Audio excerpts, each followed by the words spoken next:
about time to go racing. It's been a big week. You heard him reference it in that interview with Hannah Lopa. Welcoming the babies, yes, plural, on Monday, if you haven't been with us. Josh Heron, his wife Rachel, their son Griffin there, welcoming baby girls, twins, to the family this weekend. Now growing to a family of 5. Lots of great memories ahead for this family. Josh Heron able to make it out here this weekend, continuing on with his championship hopes of defending that Superbike title. Carrying the #1 plate. Big congratulations to the entire Heron camp. Now underway for the warm-up lap.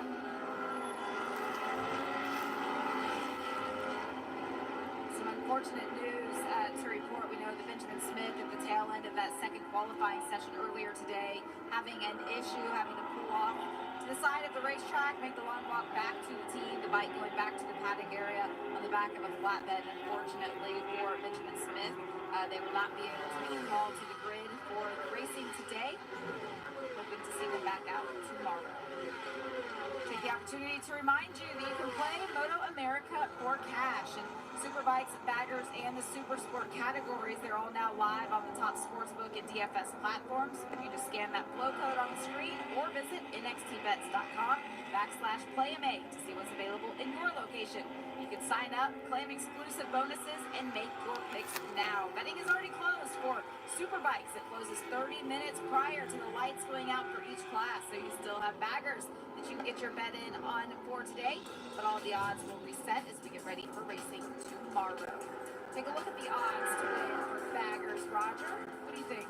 Well, Kyle has been so fast all weekend, it would be really hard to bet against Kyle. But look at James Foley there winning the Mission Challenge this morning, so he has a little momentum going into race 1 this afternoon. It would be a great long shot bet if you're looking to make some money. Indeed, already carrying that momentum. There's a front row walkout for the factory Harley-Davidson by Dyno Jet team. Kyle Wyman, our pole sitter, going into racing later on this afternoon with a brand new track record as well. So just remember, the betting will close 30 minutes prior to the start of the race, so you better get those bets in now if you're wanting to potentially win some cash later on this afternoon. But right now, it is Superbikes. All those riders making their way around, talk about the history that could be made for Cameron Beaubier, our pole sitter for the 3rd consecutive time this season, tied with Josh Hayes in terms of all-time AMA wins, both of them with 89. Cam having the chance to take that top spot today. All right, Roger, final thoughts as everybody gets back to their 3rd position. I think just don't let Cam get away, and I think you'll see Josh Heron early on not let that happen. They know what Cam's going to do, and they know what they can't let happen, and Josh is going to fight like crazy to stay there with Beaubier. We're going to send it back over to Greg, Jason, and Hannah.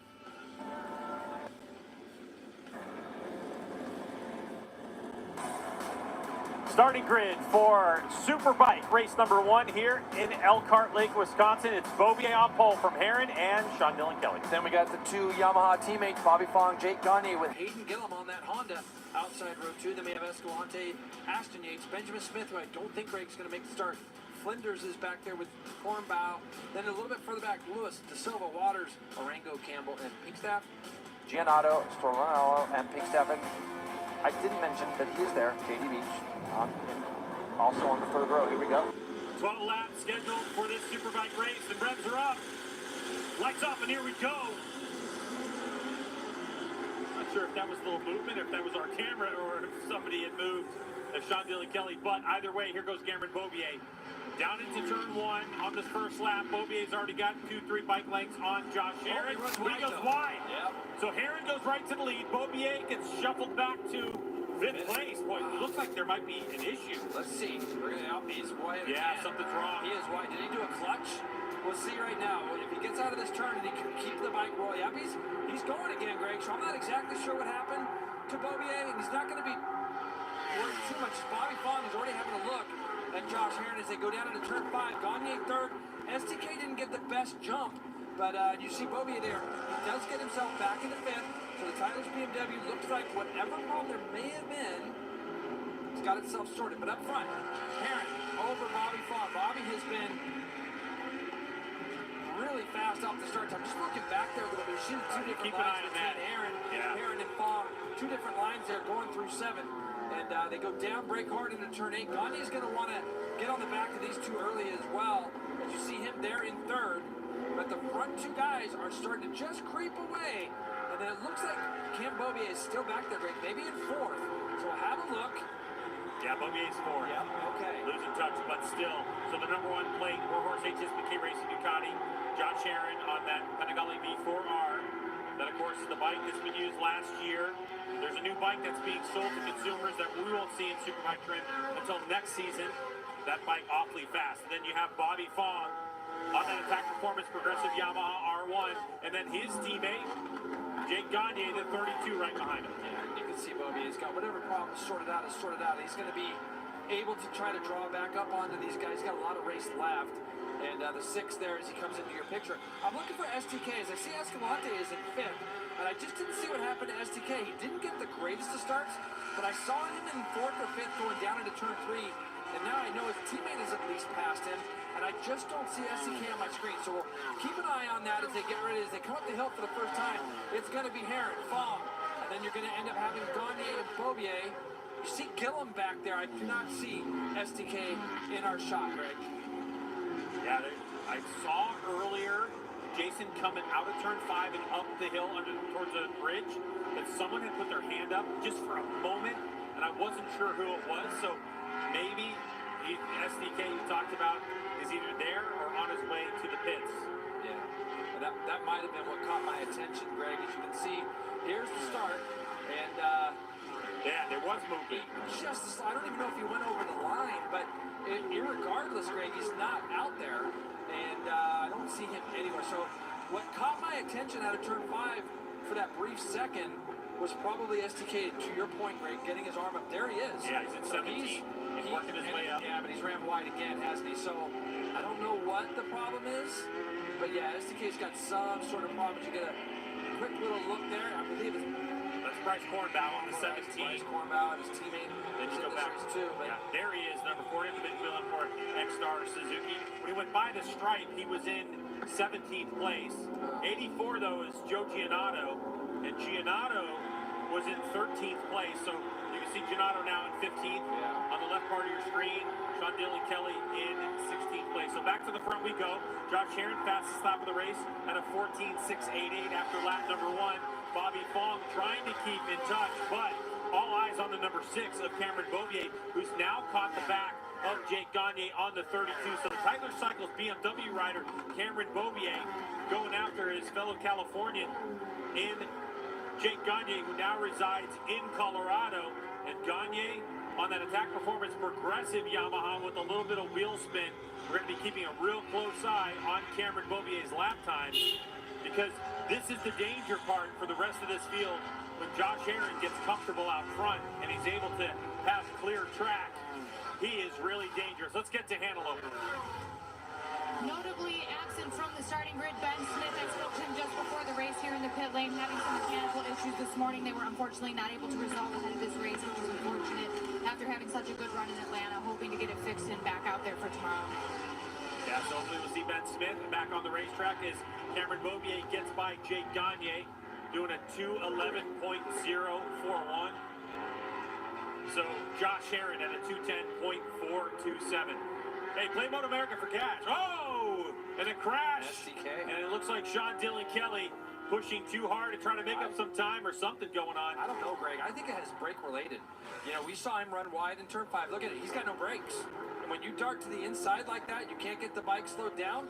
I'm wondering, he had brakes, but something is way off. When you see a rider of his caliber go that tight, that early, and he was trying to get himself threaded between two riders down there in turn 1. Something weird was going on from the start of the race for STK that he was trying to figure out. And we're hearing that he's up and he's okay and walking. Turn 1, Greg's a big one, as we saw last year with Cam Beaubier. So just the fact that he's up and okay and walking, that's good to see. All right, so play Moto America for cash. Superbike Baggers and Super Sport Series are now live on top sportbooks and DFS platforms. Scan the flow code or visit nxtbets.com/playma to see what's available in your location. Sign up, claim exclusive bonuses, and make your picks now. All right, Jason Pridmore. So we know that, we talk about lap times. The fastest lap around here set in a race was Josh Herron at a 2:09 flat. 2:10.4 is what Herron's having to do in order to maintain this lead, as Bobby Fong has slipped into the 2:11 flat bracket. Still the fastest lap for Bobby Fong, but Cameron Beaubier, there's a look at Sean Dillon Kelly by left part of your screen, up and walking. So Beaubier still at 2:11 flat, Gagne at a 2:11.8. Well, let's see what these next couple laps really start to show us with Beaubier, because I can tell you right now, the number one's going to come across the line. He's going to see +1, and he's going to start to maybe see that grow. He had a second lead the last time by. Let's see what it is this time. This time it's 1.1, so Bobby Fong is hanging in there. 2:10.9 to a 2:11 flat to Cameron Beaubier's 2:10.9, but he's some 2.7 seconds back. Gagne running 2:11.6, so he's a tick off, Greg, is 32 at the moment. So Beaubier is going to have his head down, 9 to go. And Herron's probably going to be surprised to see that it's Bobby Fong behind him and not Cam Beaubier. As you see the two Honda teammates of JD Beach and Hayden Gillum locked into a battle here in 7th and 8th spot. Of course, Hayden Gillum, new swing arm this week. They're slowly getting this Honda of Gillum built into a Superbike. JD Beach on a stock 1000 race a little bit earlier. But right now they're locked together as they head down into turn 5. Teammates on the real steel Honda, both of them are on a Honda CBR, a 1000 RR-RSB. Having a good battle. JD Beach already having a heap of laps under his belt, as we had stock 1000 class here this weekend as well, and their race happened earlier in the day. So that battle rage on. So for Josh Herron, a 2:10.9, Cameron Beaubier, we see on our timing and scoring screens, has set the fastest Sector 1 time of the race and his best Sector 2 time. So Beaubier is pushing. And Jay, as we look ahead out front to the number 6, I think we got to really think about the fact that Cameron Beaubier is one of the most experienced riders, having obviously multiple championships here in our class, gone off to Moto2, and back in race action after some injuries. And for Beaubier, he understands that there's 8.5 laps to go. He's not trying to do it all in one lap. But for Cameron Beaubier, he's got to really play it cool. But for the number 1, Hannah, big life changes, as he mentioned earlier in the broadcast. At the start of the show, Josh mentioned he had a very exciting start to the race week, bringing 2 baby girls into the world with wife Rachel, and I'm sure she is cheering so hard from home right now, seeing him out front. But when I talked to Josh about it, he said it was definitely a whirlwind, but mom and babies are both doing great, and his son Griffin is so excited to be a big brother. He was just absolutely gushing, showing me photos on his phone of the girls at home, and I know that he's eager to get back to them. So hopefully this will be good to bring some trophies home. He's gonna have to bring home 2 this weekend, 1 for each daughter. Yeah, I'm sure Griffin's there cheering as well. So congratulations to the Herron clan, that everyone's doing well. Back to the race. And here it comes, Greg. 2:10.9 and 2:10.5 for Bobby Fong, 2:10.9 for Herron, but 2:10.2 for Cameron Beaubier. So he's got that Tyler's BMW wound up now, Greg. As you can see, Gagne has fallen back a little bit. Gagne at the front 4. He's on the harder compound Dunlop. He's actually on the R8. The 3 in front of him are on the R7. So we'll see if that plays an advantage for Gagne. At this point, though, these 3 have the pace. They're getting away from the 32. But more importantly, the 6 is closing in on the front 2 guys. Beaubier chipping away at it. They came across line about 2 miles ago. It was 2.1 seconds. you can see that Beaubier, the number 6 Tyler Cycle BMW, starting to close that gap. This also might see Bobby Fong, if he knows. The hardest part about this track, Jay, is the laps are so long that your pit board, you don't know your pit board for 2 minutes and 10 seconds plus. And there's times, Greg, when you're at shorter tracks, you can kind of tell where you might be giving up a little bit of time. Road America is almost impossible to tell where you might be giving up that time at until you follow the rider. Now, for Beaubier, it's such a confidence boost when you see guys getting bigger and closer towards you. For Bobby Fong, he's done a really nice job at responding to the pace that Herron has set. He went his quickest lap of the race last time by at a 2:10.581. So for Bobby, he's starting to see Herron get closer, but he's also going to see on his pit board when he comes by that the number 6 is on his way forward. So right now, pretty processional, about a second apart for the top 3. And what has turned out to be a gorgeous day in Elkhart Lake, Wisconsin, on a much larger than usual crowd, has turned out to cheer on these racers in all of our categories here in Moto America. It is so impressive to see how many fans have arrived to check out this great race action. Another look at the timing and scoring screens for us. 2:10 flat now for Beaubier. He's closed the gap to 1.4 seconds over Herron and down to a half a second over Bobby Fong. So 2:10.7 for Herron, 2:10.8 for Bobby Fong, Hannah. Bobby told me it seems like they're making more changes than normal to the motorcycle this weekend with engine braking and traction control, but they've got a much better handle on it after this morning's session. He does like this track a lot, but in talking to him, I noticed his confidence wasn't as high as we normally see from Bobby Fong, but I also think that's when he tends to really do his best work, when maybe he's not feeling the best. He just kind of goes out there and clicks off laps and stays in the zone, and he's doing just that right now. Yeah, talking to Jake Gagne, you can tell he had a lot of praise, Hannah, for Bobby Fong earlier in the week. And he said, you know, the neat thing about Bobby is he deserves to be where he's at. And so far this year, I really feel like Bobby's taken advantage of that.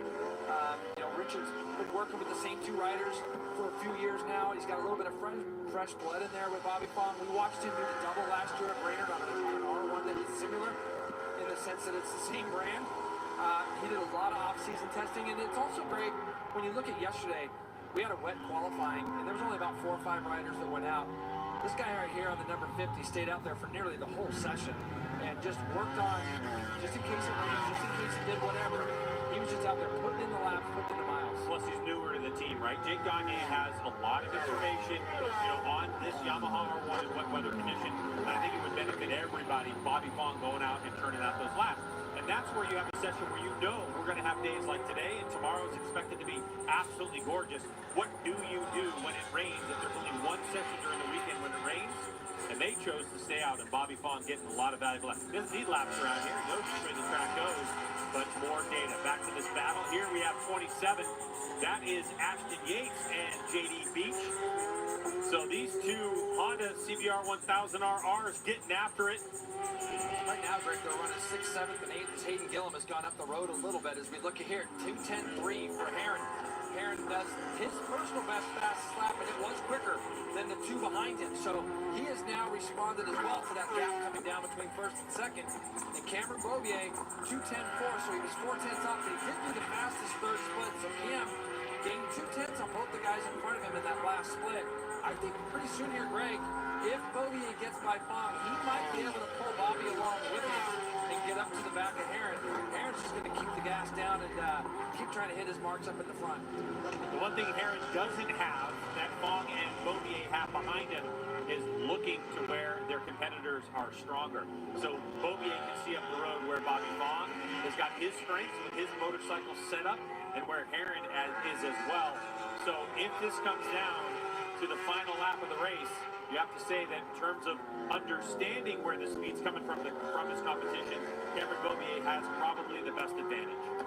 Yeah, for sure. You can kind of see everything and play things out a little bit. And the laps here are so long. But you got to remember, even if it's 4 laps to go, you still got 16 miles plus of racing set in front of you. Any other track you go to, you think 4 laps to go isn't going to be very much time. But for these guys, Greg, it's well over 8 minutes still of racing to go. So Bobby Fong really doing a good job. He's closed that gap 2/10 in the first split. He was only a fraction of a second quicker in the second split. But you can see he's kind of opened up that gap on Beaubier. So we're going to have to find out exactly if the issues that we saw in the first half of the lap of the race for Beaubier is something that has continued to plague him, or if maybe he's used up some tires, although I really feel like the Dunlops are very durable. I know these guys are all on the R7s, which is a soft compound, obviously, than the R8 that a couple other competitors are using. But I'm loving what I'm seeing right now from Bobby Fong, just grinding these middle laps of the race out of his bike right now. Yeah, but Herron also, with all the pressure that's on him, he comes across, sees his spin board, and it's saying half a second. He's cranking out those laps. But Bobby Fong, like you were talking about, Jason, just grabbed 0.6 of a second back from the leader, Josh Herron, and Cameron Beaubier. His forward progression has stalled. So he goes 2:10.7, exactly the same as Josh Herron. So with 5 laps to go in this race, things have all of a sudden turned into a 2-horse race. Unless Cameron Beaubier can start digging deep, Even though Beaubier, Jay, set the fastest Sector 4 split of the race, the overall lap time didn't really result. Back-to-back laps, he's done that actually, that last split.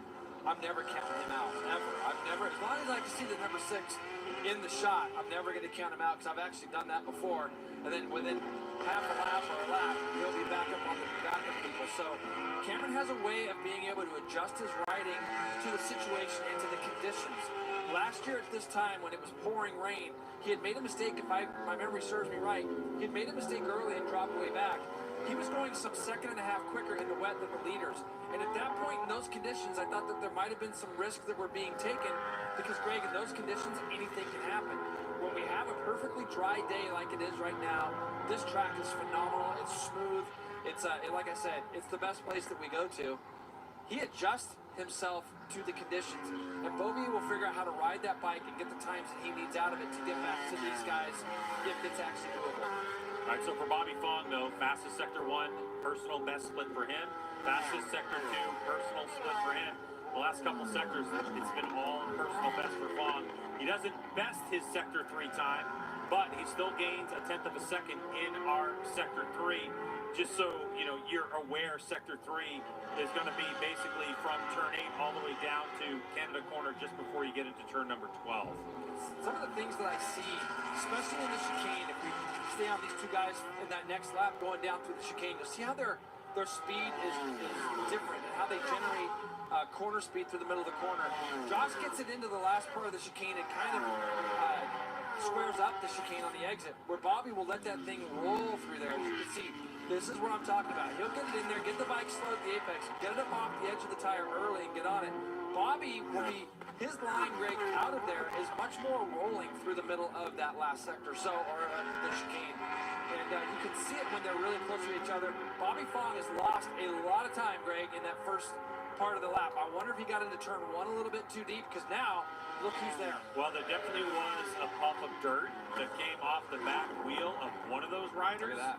Yeah, so a 31.2 versus a 30.6 in sector number 1 for Bobby Fong. He's lost all kinds of time. 0.6 of a second just in that first sector. So Bobby might have made a mistake in turn 1 and through the middle of turn 1. Now it's going to be a matter of, we've got about 3.5 laps to go.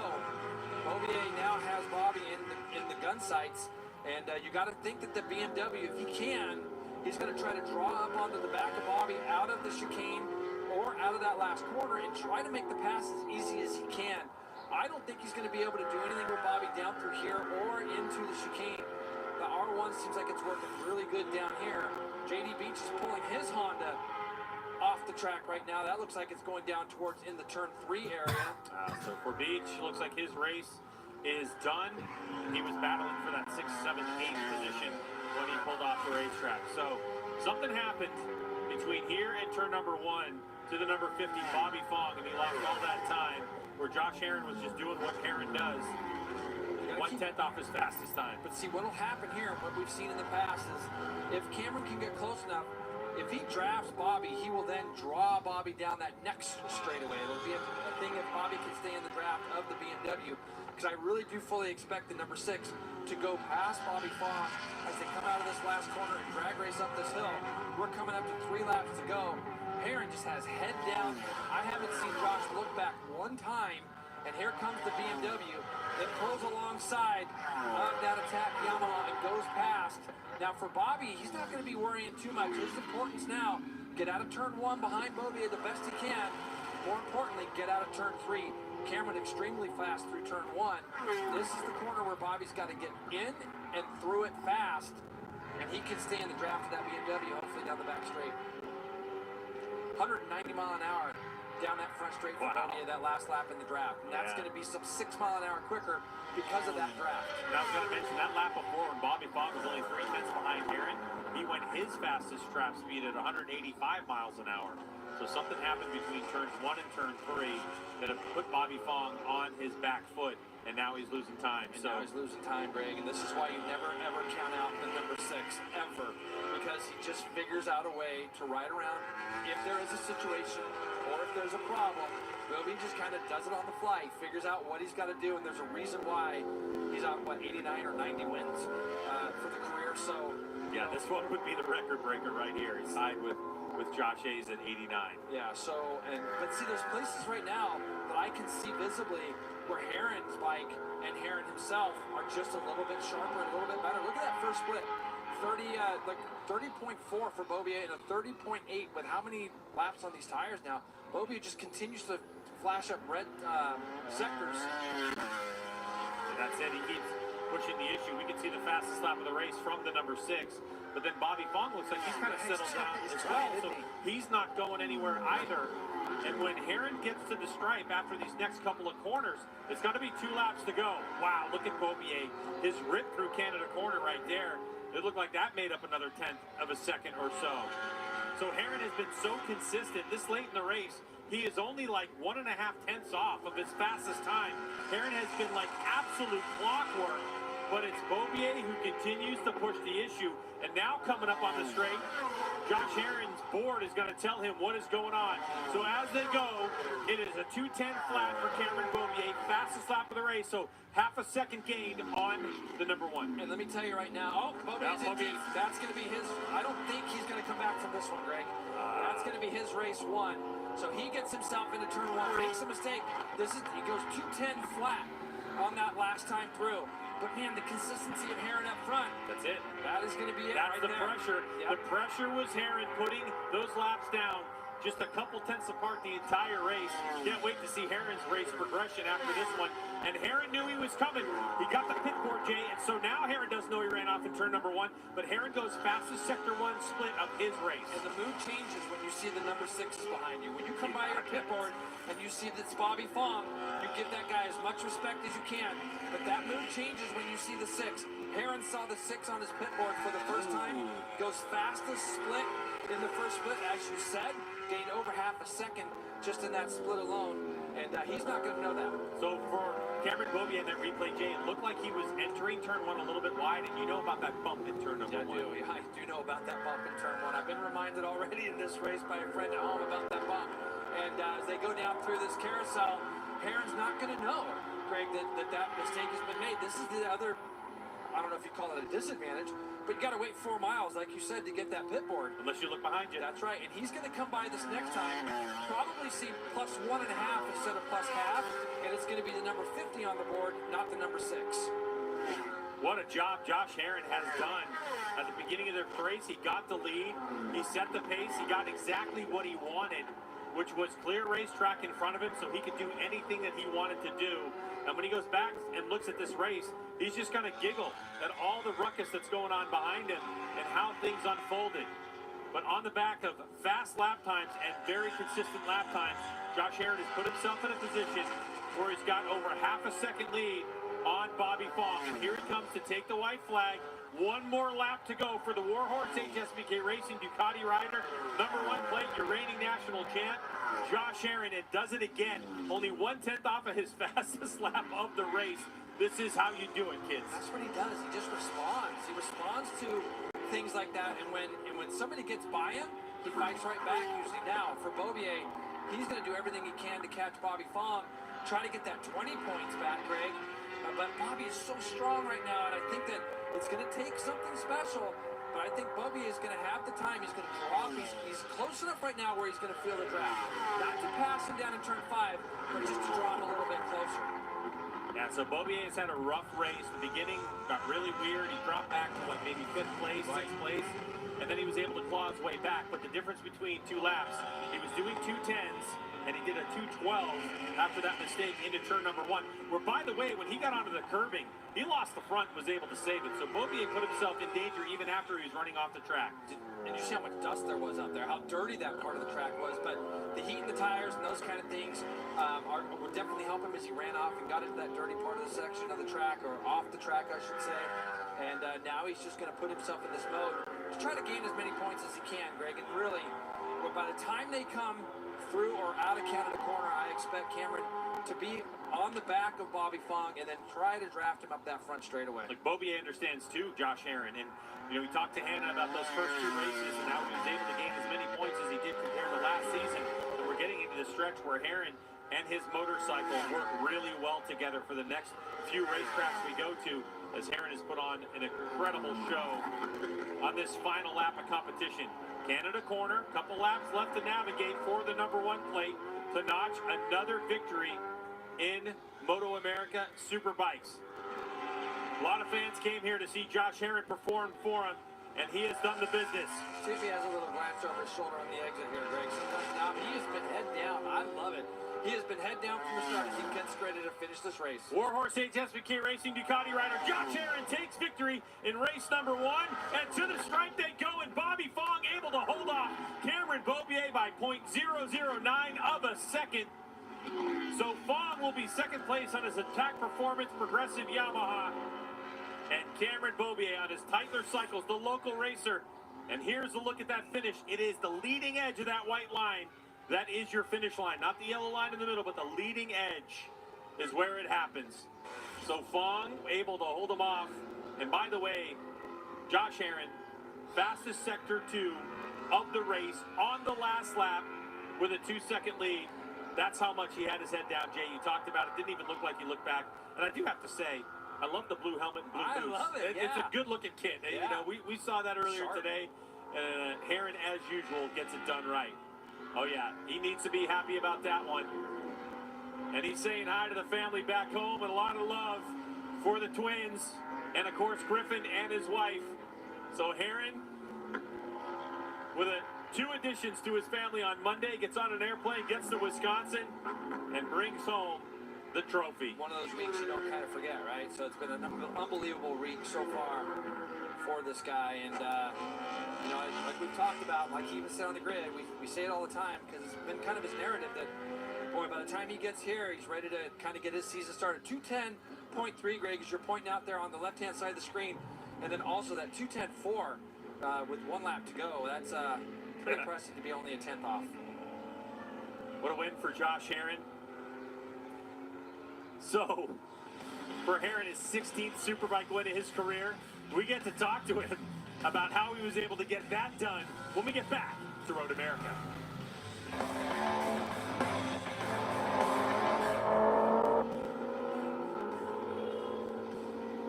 Staying with you here on Moto America Live Plus to launch this cool-down lap, this celebration lap for Josh Heron. What a week for him. Twins on Monday. He was running fast this morning in that second qualifier. We kept talking about how close he was to Cam Beaubier, and he just kept doing those low 210s. And man, when the lights go out, Josh knows how to step up. He's got incredible racecraft, and he did that today like he always does. He just knows and finds a way in these battles to come out on top. Let's go back to that qualifying session this morning.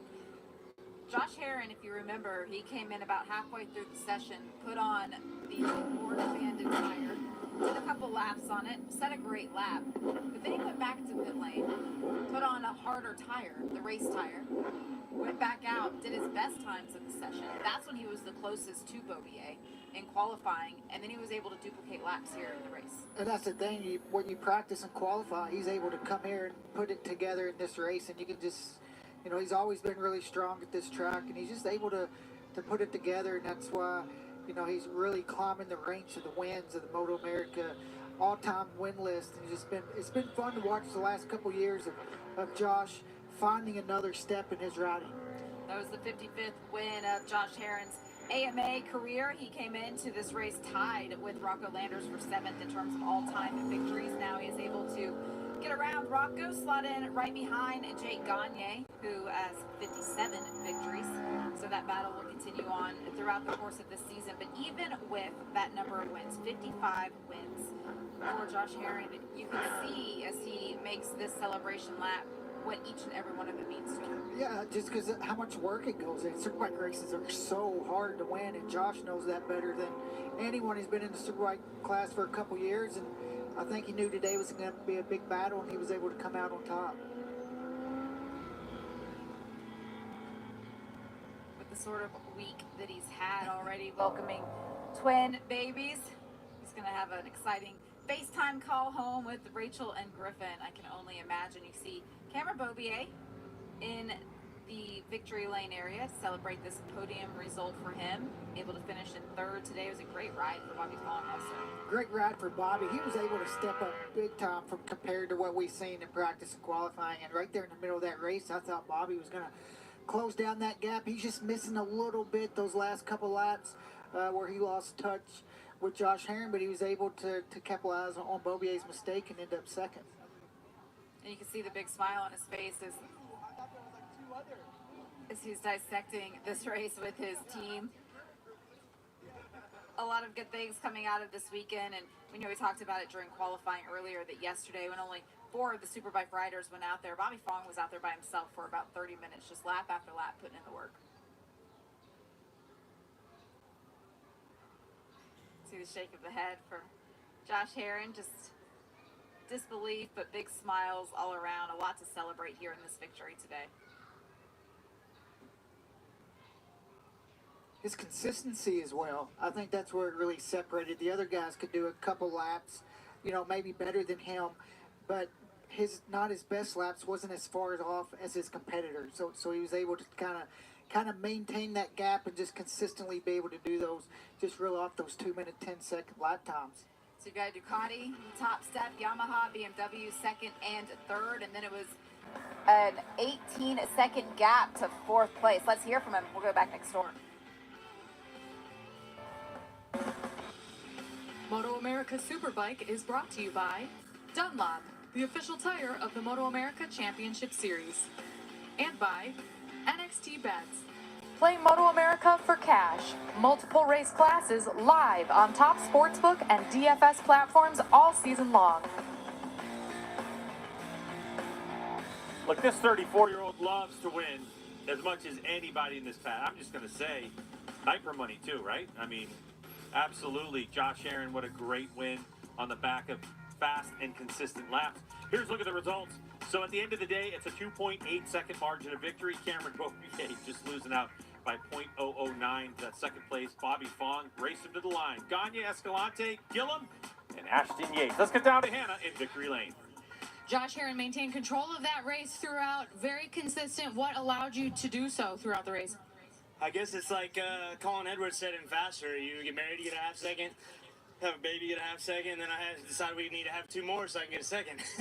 But no, it just, Cam was coming. I saw +0 on my pit board. I guess he ran off on that last lap. Going into 1, he pulled us in pretty hard. He had a mid-shift or something happened on the straightaway on the start. And he went into 1 deep. I followed him and I thought we were going to get swallowed up there. I guess I got out good. Maybe he did. So got a little bit lucky there at the beginning. But yeah, my Ducati V4 felt amazing. Guys been working really good to get this thing ready. Like Pridmore and Greg say, you know, I'm just, I don't think it's just the fast track. It's just the first 2 rounds. I'm always a little scared and riding a little bad, and I need those first 2 out of the way to get going. But the biggest thing I want to say is hi to Rachel, Ava, Palmer, Griffin back home. It's been an exciting week for the Herring household, and I'm glad that we were able to make it out to this race with the babies being born, and I didn't miss it. So it's yeah, huge week for me. This is awesome to come back and get a win. So thank you to my entire Warhorse, HSBK Racing, Ducati team. Thank you to OnlyFans, KYT Helmets, Alpine Stars, Good Boy Vodka, Herring Compound, everybody that's involved. It's a huge team effort, and the Warhorse team, man, I've been saying it for years. This is my family, and even when we get some bad races, they know that we're coming. So it's yeah, it's exciting to be back up here. Happy to be here, and huge thank you to the entire facility, all the fans for coming out. I haven't seen this many fans at a Moto America race. This is my 20th season racing in this paddock. This is the biggest crowd I've ever seen here. So thank you guys for coming out. Thanks for making this awesome weekend. And yeah, see you out here tomorrow. A lot of congratulations in order this week for Josh Herring, guys. And Jason, you and I have been saying the same thing that Josh just said, definitely about the crowd, but really good winner speech for Josh Herring. Couldn't be happier for him. But Bobby Fong put up quite a fight in this race. He's with Hannah. He certainly did, Greg. And Cameron Beaubier putting a lot of pressure on you at the end of that race. How much was left at in the tank to battle with him? Honestly, I gave it everything I got. But first off, I want to say congrats to Herring. He rode a hell of a race, and congrats to his newborn babies. And Cameron was keeping the heat on the whole time. I knew it was just a matter of time. But man, these guys keep pushing me every weekend. But my track performance Yamaha has been running really good, and Richard and the whole crew's been doing a lot of work. So it's good to get up here and get on the box, and we want to do one step better, but we're just going to keep on improving and having some fun. And it's like Josh said earlier, this crowd is awesome. The weather's great, and look forward to tomorrow. And Bobby put on one heck of a show, guys. He certainly did, and really just a huge push at the end of the race and had within 0.3 of a second. But after things went the way they went, able to hold off Cameron Beaubier was impressive. But for Beaubier, well, Hannah, you're with him right now, and it was quite an exciting race. It certainly was. Cam, how much risk were you willing to take there throughout the race to kind of make your way back toward the front? Yeah, I mean, I wasn't trying to take too many risks, but I definitely had a lot of moments out there. I was pushing the front around, sliding the rear, and honestly, it was just a race full of mistakes. I was fighting my bike a little bit. I didn't really feel like I felt in practice in qualifying, but good thing the Tyler's BMW had some legs. I was able to run him down a little bit and made another mistake on the last lap. But hats off to Josh. He rode incredible. Same with Bob. They're both riding really good right now. It's going to be a tough day tomorrow, but we're going to go back to the drawing board and see what we can improve in warm up. And yeah, like these guys said, thanks to all the fans for coming out. It's always it's one of my favorite races of the year, and my whole family's here this weekend, so that's super special. Little boy Brody, and enjoying the weekend. Congrats, Cam, guys. Yeah, it was quite a performance. And Jay, there were plenty of opportunities for Cameron Beaubier to put the thing on the deck, and he was able to hold on to it. Our coverage continues from Road America when we get back from this commercial break.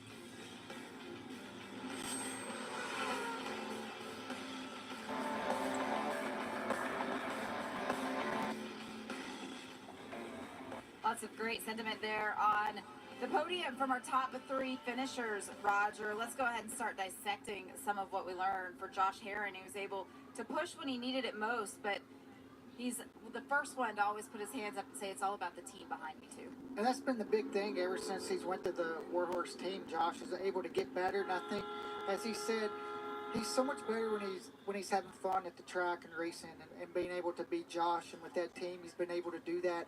And now they've been winning a lot of races together, and it's a lot of fun when you're winning, and I think that helps the atmosphere as well. But I think Josh just believes in his team, even whenever they might be struggling a little bit. I think he always feels like in the back of his mind that they're going to be able to bounce back. What about Bobby Fong after getting off of the bike from that intense battle that he was in there with Cameron Beaubier, able to look across at his competitors and congratulate them not only on the performance today, but just on the life moments as well. For Bobby Fong, putting in the work, proving that he deserves to be out here, but also showing just the camaraderie that exists within this paddock. Yeah, and really, we kind of thought that Herron and Beaubier was going to kind of check out. They've showed such incredible pace over the rest of the guys.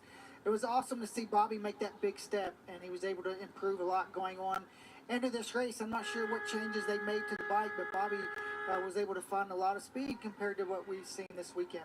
We heard early on that they've made a lot of changes to that bike over the course of the weekend. We'll see what they have in store for tomorrow. And on that note, go to Cameron Beaubier. He said it, a race full of mistakes, making another one there on the last lap in order to get more comfortable for the race tomorrow. What did you see they need to work on? I just think they need to figure out where he was struggling. You could tell he didn't look as comfortable as we've seen in practice and qualifying, and then also mistakes. And one thing that Josh Herron was able to do with that pace, he was able to force a couple mistakes, and that's why you always want to keep the pressure on. But just figure out where he was having those moments, talking about losing the front end in some spots.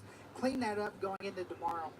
Roger Faraci getting to spray the champagne here at Road America. You can see Josh Herron laughing as he's coaching him through the process of getting him to spray across to the team that is there in Victory Lane. Great behind the scenes moments here. Exciting celebrations for everyone involved. As we wrap up Superbike coverage here at Road America for today. We've got another race tomorrow. Roger, with all of the bikes that are out there, the Superbike Cup competitors as well, think about a very similar conditions of what we're expecting for tomorrow. What would you like to see? Well, I think the big thing is just who can make the right changes overnight. A lot of riders, like you heard Beaubier say, how important the warm-up is going to be in the morning, and that's what it's going to be. You take a guy like Josh, really good, just probably going to make a couple tweaks tomorrow. They don't really want to change a lot. Some guys that's a little bit off, like Jake Gagne, might take a bigger swing at it overnight. Let's quickly get down to Michael Hill. What are your thoughts here on Superbike, Michael? Yeah, an incredible Superbike race. It's really whet our appetites for tomorrow. I've actually made it onto the grid for Mission King of the Baggers, so the bikes are already coming down here. I think this is going to be a great race as well. But as you said, Jamie, what an incredible week for Josh Herring. And that really, I think, just sets us up, as I said, really nicely for tomorrow. I'd quite like to have seen a last lap fight between Cameron and Josh, but I think we're going to get that tomorrow, and I think you can't discount Bobby Fong as well after such an amazing race. In terms of Mission King of the Baggers, first rider back onto the grid, just coming past me now, is Rocco Landers. Bradley Smith down here. I guess the question in this one is who's going to come out of top. Is it going to be a Harley Davidson, or is it going to be Indian? We're going to hand over to Greg and Jason. Mission King of the Baggers race 1 is coming up next. Jason Pridmore, here are the highlights from race number 1. Here we go, Greg, as they went down into turn 1.